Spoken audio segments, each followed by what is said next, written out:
Here on this beautiful, amazing Sunday, and today we're going to be planting our onion sets because I do love onion sets. I do like sometimes to plant my onions from seeds, like my bunching onions, my lesbian bunching onions that I planted a few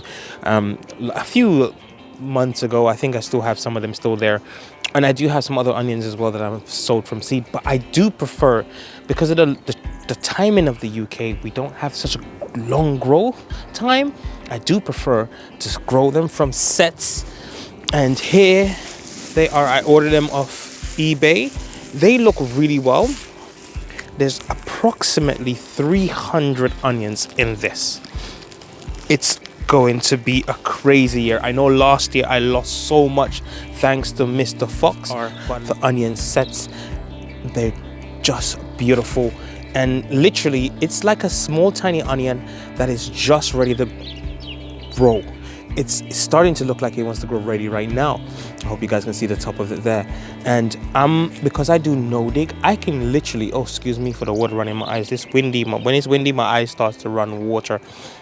Literally, I'm gonna get them in the garden beds. I'm gonna use the same beds that I did last year, but I'm planning to plant onions everywhere. I'm looking to plant onions in bunions everywhere. I'm gonna have onions everywhere. I might even buy some more. But let's go over to the garden beds and show you how I'm gonna be doing them and explaining why I'm actually gonna be leaving a little bit of space between them to make sure I can stick some beautiful brassicas or whatever I've planned, because my plans never really go to plan. That makes any sense. Anyway, I just like to plant things. Let's go over there and show you. I'm in the garden beds. I do have 3 of them here. There's one here, and the other one is in the middle, and the other one over there. If you guys can remember from last year where I planted them and it was a disaster situation, I've done a little bit of weeding because I know no dig is amazing, but you still have to do a little bit of weeding. And if you look around, guys, you'll see that I still have some stuff still in the garden bed which are still there, and I'm actually not going to be removing everything. There's some I'm going to let go to seed. This is the snowball turnip. It's already starting to go to seed or flowering, and I'm going to try to save some seeds from them. And it's just beautiful because it's right, and I'm ready to go. So let's go and get a few of them in and explain a few things that you want to learn or want to know about onions. The first thing you got to look for when you're planting your onions is look at the bottom and see where you can see where the roots are coming from, just like that. And at the top there, where it looks like a triangle area here, like the cylinder shape, and it's going up. And this is only when you're doing your unsowing or growing from sets. They are just amazing. And I'm going to try to, as I said, trying to give you guys a little bit of understanding of why I'm leaving a space between them, because I definitely want to grow more. So I have my trusty dibber close by, the old dibberoo. It's beautiful. It's one of the most amazing tools that anybody can have in a garden when it comes to this. So because my soil is very soft, when I mean soft, guys, look at this. It doesn't take a lot of effort. It doesn't take much. It's soft. I can push almost the whole thing into the ground. That's how beautiful, because I've been adding that beautiful horse manure, which I still have a bag here with me. I'm going to add this in about a week or 2. Once I start seeing some growth, I'll be adding something to it. Or I may not, because this soil should be really fertile because I've added some to it already. Looking like I don't want to dig it too far. Let's put back some soil in there. I just want it to be, because onions really grow on top.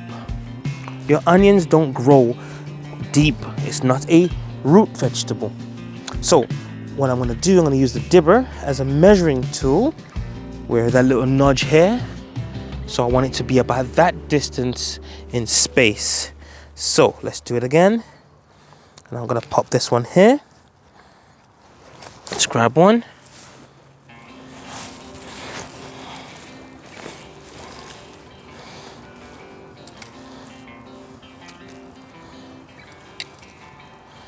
Just pop it in just like that. So do it again. Get a little bit of a space.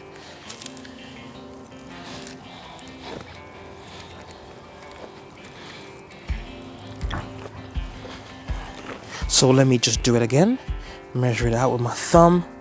Just a little penetration to the soil because it's just so soft, doesn't take much. And I didn't have to, one of the great thing about this, I didn't have to do a lot of weeding. Just a little weeding is required, obviously, but it doesn't require a lot of weeding due to the fact that I'm growing it through no dig technique.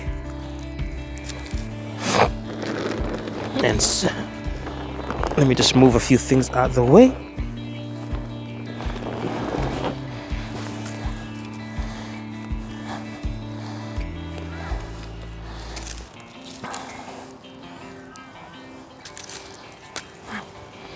And that is the first row done. So I've put a few there. I'm gonna finish this bed and then get back to you. Here you go, guys. This is it. Everything is in there. In the first bed, I don't know if you guys can see closely, there are some popping their heads out still, because obviously it's the size of them does affect how they look. So yeah, I've planted all the way through. I've kept some stuff. You gotta keep some stuff for some seeds. There's some garlic in there that came back from last year. I'm not gonna get rid of those. Some onions in there as well. Might get some onion seeds from them. It just depends if they do well. It helps to protect some of our vegetables, our ones who are very important to us, the cabbages and stuff like that. It can actually deter the slugs, because right now in the UK we have a big slug infestation. So I'm going to plant as much as I can to deter them from eating my good stuff and let them have a little bit of onion, because onion are strong and so good at surviving. If they can survive a winter, they can survive anything. They're just amazing, and it does add great taste and flavor to our food, and it adds value to your garden. Onions, please make sure you're planting a few of them in your season growing this year. It's your boy Mr. Green Hands, and hopefully I can give you guys an update once everything is planted out. See you guys next time. Please do not forget about the planet, our home, because we have to.